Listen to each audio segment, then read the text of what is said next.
Hey everybody, it's Chris, and for this week we are going to begin our lecture on Mesoamerican art, Olmec to Toltec in this lecture. So we do have 2 weeks of Mesoamerican art history, and the main reason for that is that Mesoamerican art is the closest to South Texas compared to everything else that we've been covering. Also, UTSA's art history program has this emphasis on Latin American art, both ancient and contemporary. We will begin with the Olmecs, who settled near the Gulf of Mexico, and then we are going to move into the ancient West Mexicans, who inhabit the modern-day areas of Colima, Nayarit, and Jalisco. And then we will take a look at Teotihuacan in central Mexico. Lastly, we will end at the Toltec site of Tula. Meso means middle in Greek. Therefore, the nomenclature of Mesoamerica basically means Middle America. And this region is going to start as high as central Mexico today, and it will end at the most southern region of modern-day Central America. We do know that Mesoamerica is not all of Mexico, correct? And one thing that we are going to find this week and next week is that borders back then weren't so rigid, and people often freely traveled throughout different areas of Mesoamerica. And that's responsible for a lot of the shared cultural and artistic practices that this region ends up having. And that's also why Mesoamerica is often grouped together as this singular cultural region. So before we begin talking about any cultures, I do have to mention that the exact origins of Mesoamerican people are hot debate. Some people say that the indigenous peoples crossed the Bering Strait as far as 30,000 years ago. Others argue that it was much later.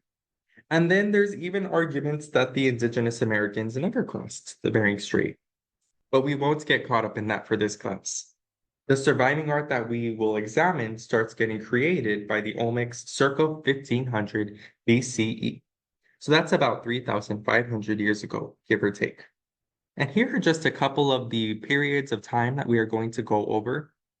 You'll notice that a lot of the regions that we look at in this unit will be bleeding into different time periods, and some rise up and then vanish altogether. There's lots of warfare going on, but also what's not talked about enough is that these cultures are heavily dependent on rainy seasons. So scholars have found that the lack of rain for an extended period of time has been linked to the vanishing and migration peoples throughout Mesoamerica as well. We are going to begin our conversation here with the Olmecs. And the Olmecs are going to be one of the many ethnic groups that precedes the Mexica, who are more commonly known today as the Aztecs. The Aztecs called themselves the Mexica, but a German explorer came up with the term Aztec in 1810, and that's what most people call them today. But regardless, the Mexica take over lots of Mesoamerica by 1400 Common Era. And you'll notice that that is outside of the time range for our class. For that reason, we will not cover the Aztecs. But the Mexica were heavily inspired by the cultures that we are looking at in this unit. Again, the Mesoamerican cultures for this week will be in Mesoamerica's west and central regions. The more eastern area here, including the Yucatan Peninsula, Belize, Guatemala, and other parts of Central America, those will all be inhabited by Maya peoples, and we will cover the Maya next week. We begin Mesoamerica's time frame with the formative period, and the formative period in Mesoamerica begins circa 1800 BCE, but it's officially recognized as starting in 1500 BCE. And it is during the formative period that the domestication of corn, or maíz in Spanish, begins to take place. Corn begins to be planted regularly, and it becomes this important part of the diet that persists even onto modern-day Mexico. And why is that important? Well, once people are able to settle down and maintain agriculture, then their civilizations can rise. There's corn as a crop, and then there's sweet potatoes, avocados, beans, and even chocolate, all of which are native to the Americas. And then there's the domestication of dogs, llamas, and turkeys. But as rich as this land is, there's no large beasts of burden. And that's going to play a small part in the eventual fall of the Mexica or Aztecs in the early 1500s to Spanish explorers. Do note that in Mesoamerica, we are going to be seeing social stratifications with this elite priestly class. That is in the quiz poll, so jot that down. And in the Maya unit, this is pronounced very, very well too. And these rulers will be ruling over these urban centers. We're going to talk about a couple of these, including these Olmec sites of La Venta and San Lorenzo. San Lorenzo is designated by this red dot here. And we will also see this in the Zapotec city of Monte Alban, and then the large city of Teotihuacan, which was one of the largest cities in the world at the time during its peak. So the Olmecs are really responsible for some of the earliest concepts of Mesoamerican culture that we are going to be seeing in art as time progresses. So we are going to start by talking about some small Olmec objects that have been found at these types of sites. These objects are going to be representative of lots of things that are important to Mesoamerican cultures, not just during the formative period, but onward too. This is the Coon's axe, and the Coon's axe is made of jade. Jade is this stone with a stunning blue and greenish color, and it is a tough stone. Like in China, jade was regarded as a highly precious stone in Mesoamerica due to its associations with life, death, and agriculture. And it's going to be used as adornment for people of all classes, but most especially the elite. And Olmec carvers would use jade to carve jade. And I know this sounds strange, but jade is such a hard stone that oftentimes the only option in carving it was through the material itself. So Olmecs essentially graded jade against other jade and then used things like string saws for more detailed work. So this process, creating jade objects, would have taken a long time. The Coon's axe depicts an open-mouthed creature with a snarling face, and this appearance that combines human and jaguar imagery is known as the were-jaguar. The Coon's axe was first unearthed by George Coons in 1890, and he was a gem expert at Tiffany's in New York. At the time, nobody could actually identify what culture created the small axe. But after more excavations at La Venta in 1955, it became clear that this object was Olmec. So here's this Olmec crocodile, and it's actually sometimes referred to as a dragon. And something that's also pretty neat about this crocodile is that it was found in Guatemala, which is down south from the main Olmec heartland of modern-day Veracruz and Tabasco. So this object shows us that the Olmecs have a strong influence in other areas of Mesoamerica as well. It's greenstone, but it has shell embedded into it.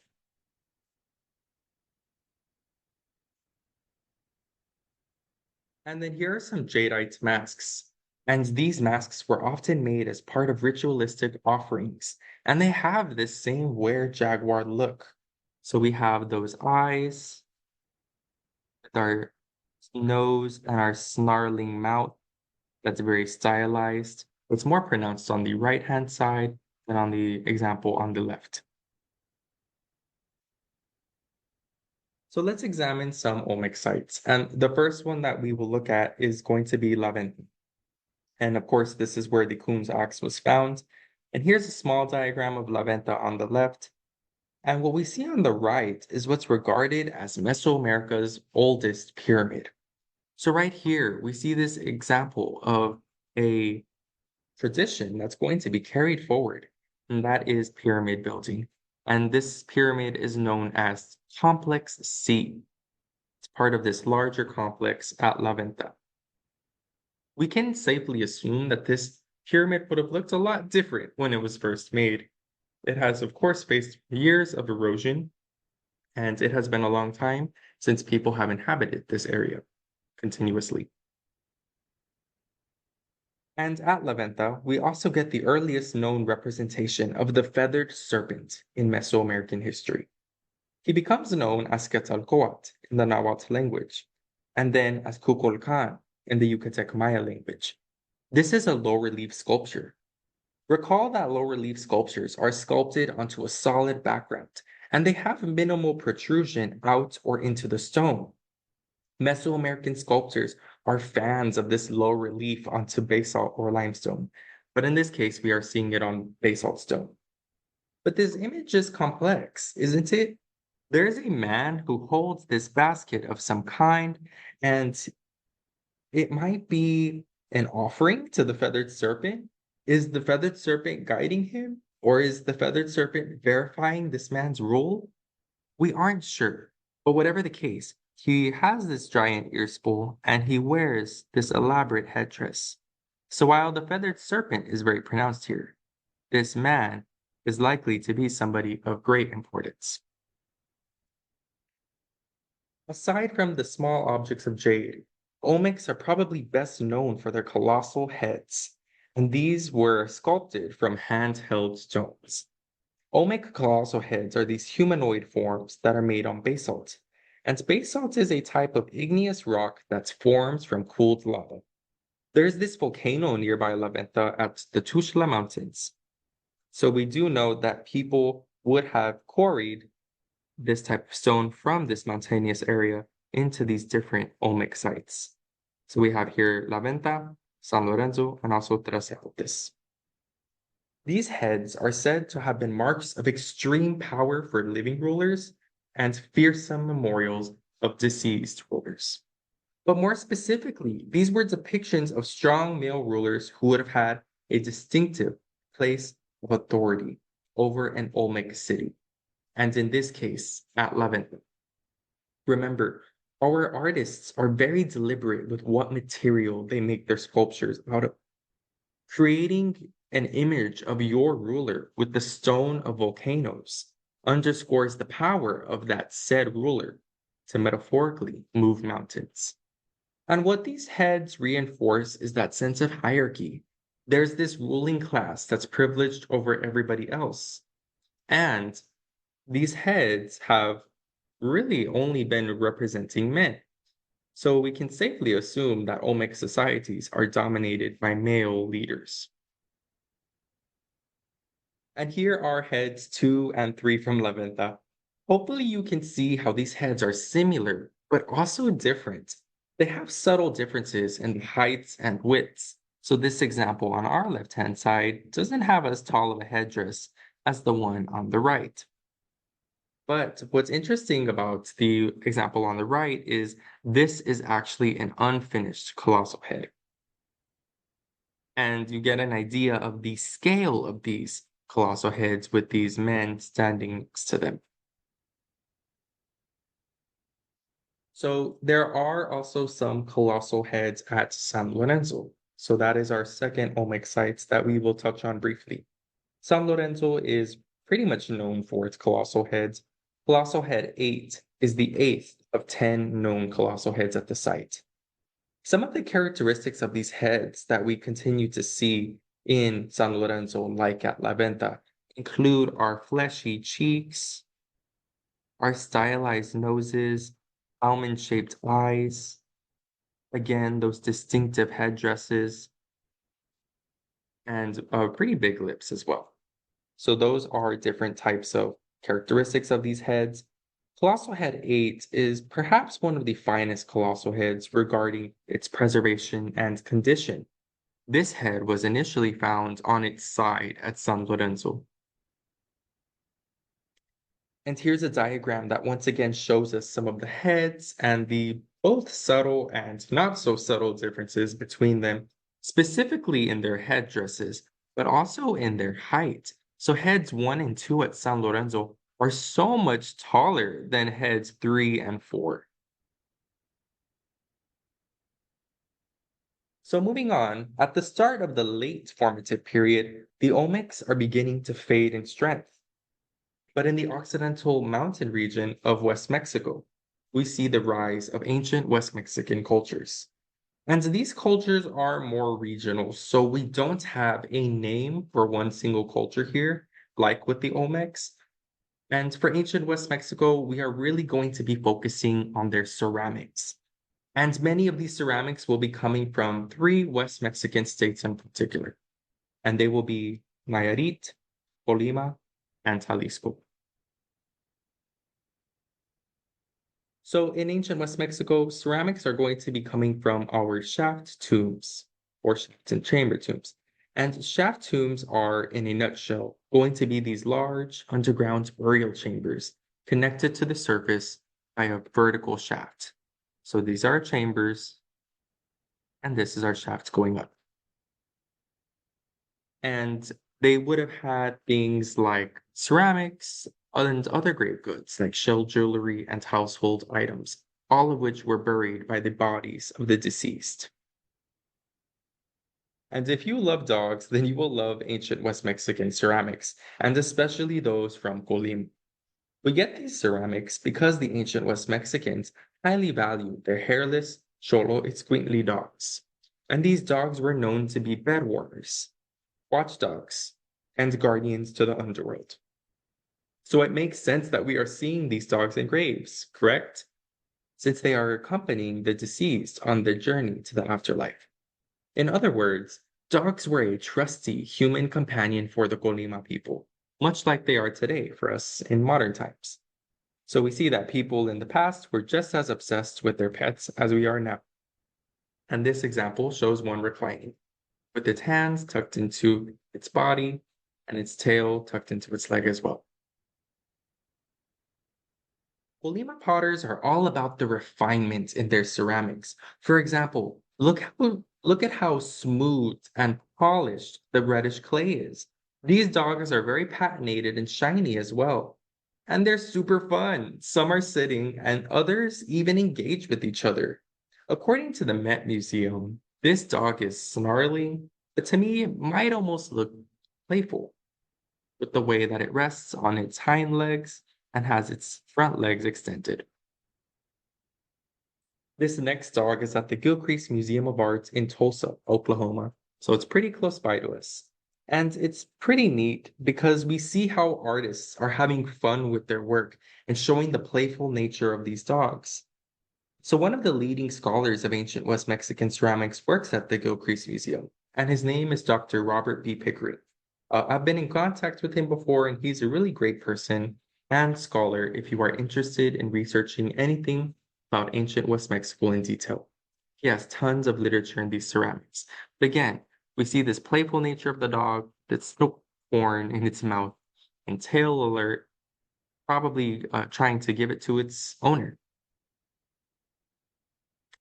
And forgeries of ancient West Mexican ceramics are a huge problem. This one here fooled a lot of people in the 1900s, but it has been confirmed as partially fake in its face, but real in its body. And this ceramic rests at the University of California, Los Angeles today. So ancient West Mexican potters did not just create ceramics of dogs, but also ceramics of people. And as you might be able to tell, these ceramics of people are not as smooth and shiny. They are very jagged and they have a rough appearance. And these figurines are very stylized and unique to specific people. They were found alongside deceased people in shaft tombs, but they are very patterned. We have things like triangles and other geometric designs, such as lines. We have figures sucking their thumbs, playing instruments, holding things, touching their heads and their mouth. We have the whole charade here. So these are very unique, very stylized, and some of them some of them are pretty small. They would be able to fit in our palm, while others would need two hands to be able to carry them. So they do have some variation in size as well. And the last type of these ancient West Mexican grave goods ceramics that I will go over will be the ball courts that are depicting the ball game.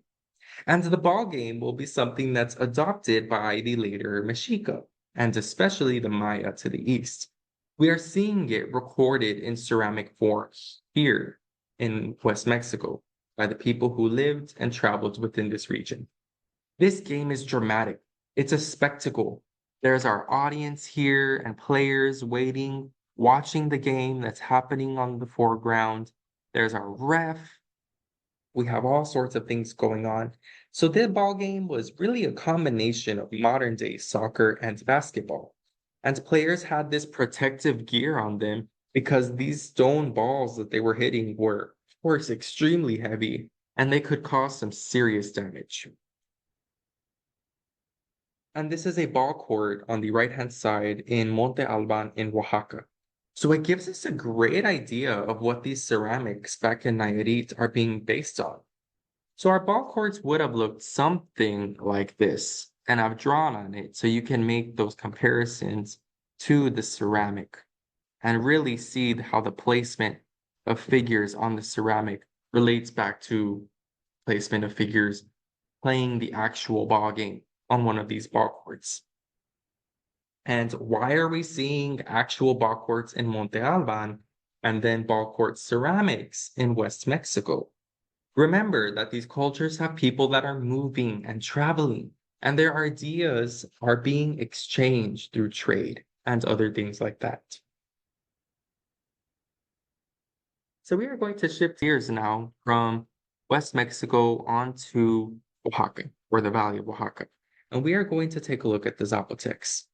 Early on, the Zapotecs were a warlike and tough civilization. Not even the Aztecs could topple them. And to prove their toughness, we are going to take a look at some examples of different slabs of stone at Monte Alban that show us humiliated captives and enemy slaves. And here they are. In Mesoamerica, nudity was a sign of the defeated. And if you were a defeated soldier, you were often portrayed like this, with your body exposed. We do have something called composite perspective. Our heads are in profile, but our bodies face us frontally. Here's another example of this. Interesting enough, all of the depictions of nude captives of war at Monte Alban are male soldiers. Their hands are limp, and so are their feet.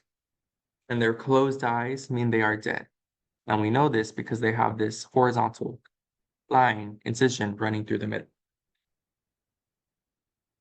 And we see again the genitals with no headdress. And I'm showing you these because nudity is pretty much always going to be associated with low status in Mesoamerica. We are going to see depictions of nude captives in the Maya unit as well. So there's some room for comparison here. But what a difference from ancient Greece, for example. Nudity in ancient Greece was often associated with our most highly decorated soldiers and beautiful soldiers. But in Mesoamerica, nudity is associated again with our prisoners.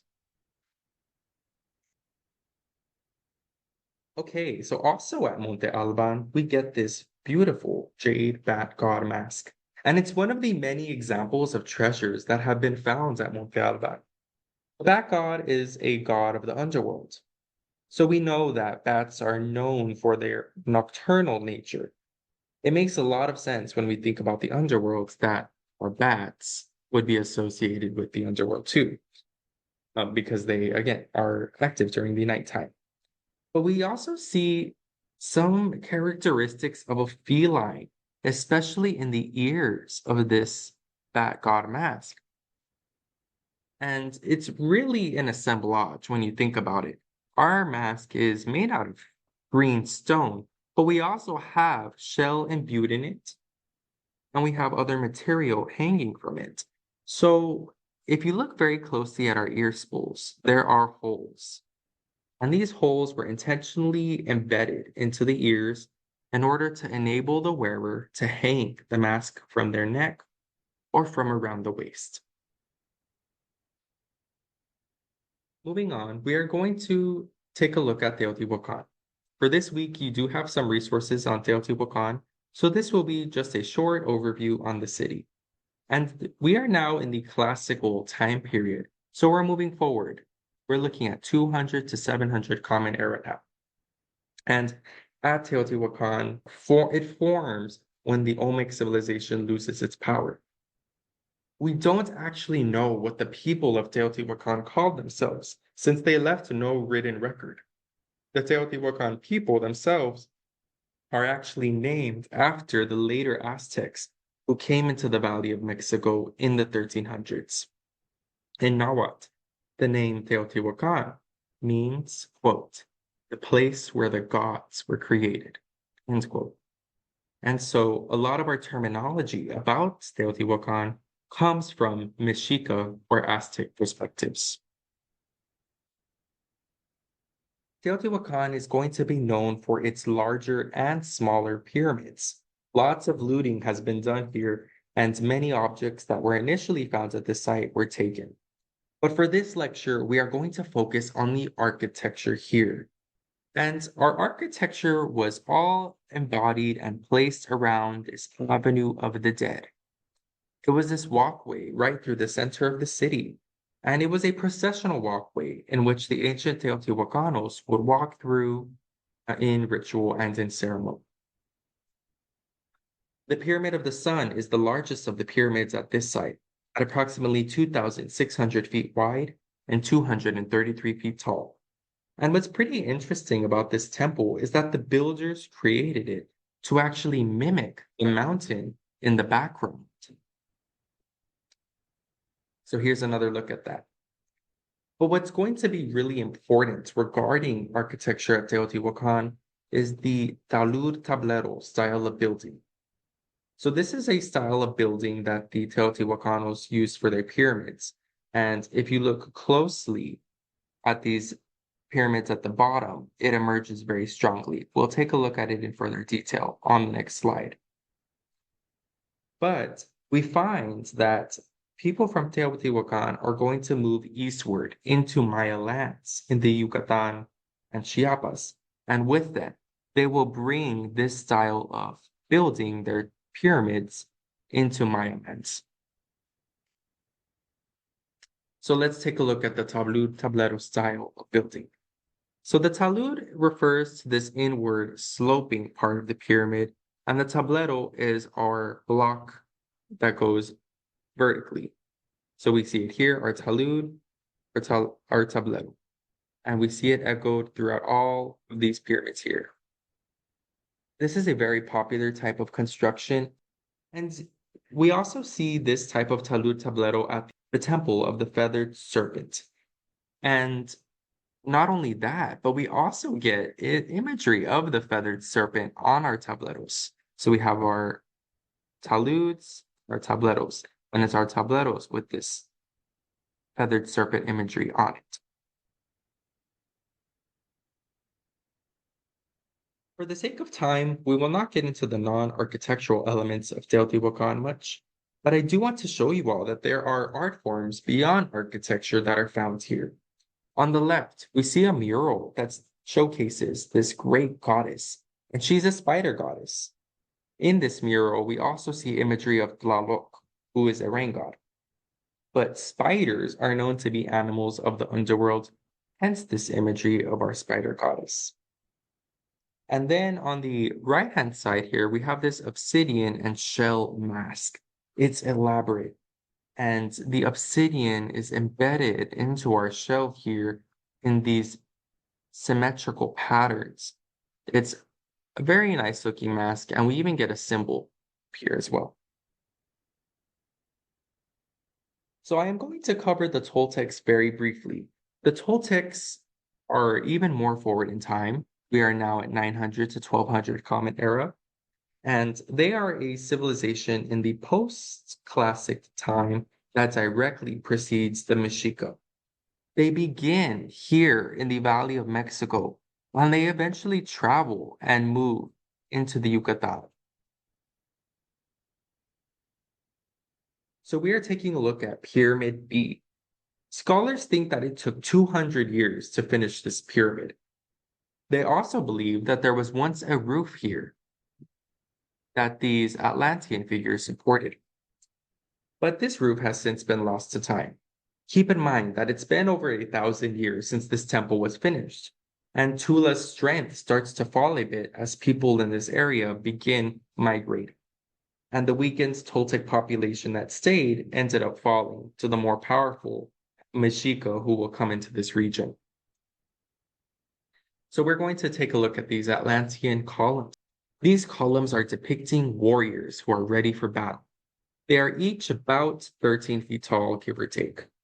They hold laps or spears at their sides, and they have these butterfly pectorals, and then their drum headdresses as well. So these are all parts of their costume in combat. And what we are essentially seeing are Central Mexican spear throwers. Compare these to the spear throwers of ancient Greece, and we can see how two cultures are representing the same kinds of warriors very differently. And this next slide is pretty neat because this symbol here is an eagle that is biting into a cactus fruit. This is actually the center of the Mexican flag in the contemporary era. But this relief was also found at Tula, and this symbology is so embedded into Mexican culture, even in ancient times. So this is not just a contemporary thing, but it also gives a kind of shines a light on the origin story of our later Mexica people.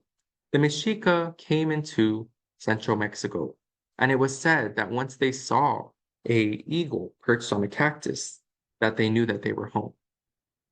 And we see this here, even in, again, pre-Mexica times, we see how that Aztec symbol of the eagle and the cactus is so important and embedded into ancient Mesoamerican society. Around 1000 Common Era, the Toltec people started to migrate to other parts of Mesoamerica, down south into the east.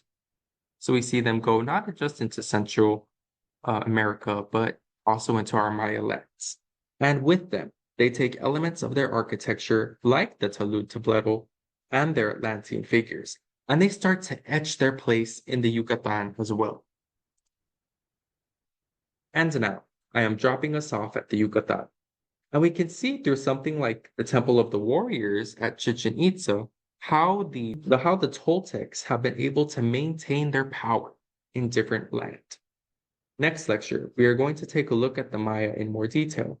But we can see here all of these Atlantean-inspired figures in our Maya lands that recall our earlier temples in Tula. So we really see again the movement of culture and the influencing of culture in a major way here. And lastly, I am going to, just for fun, mention these small sculpted figurines that one of my tios found in Mexico. These are not on our module quiz or anything like that. I just think they're pretty fun. They're a little bit north of what we consider to be Mesoamerica today. They were found in southern Nuevo Leon, quite literally in the middle of nowhere. But yes, he was digging along with a team of people underground, and they ended up finding these pretty intriguing figurines that have uncertain origin. We're not sure where they come from. So we don't have all of the answers to ancient Mexican history, but we have plenty, and we keep learning more with the more research that's going on. Okay, that will be all for this lecture. Please let me know if you have any questions.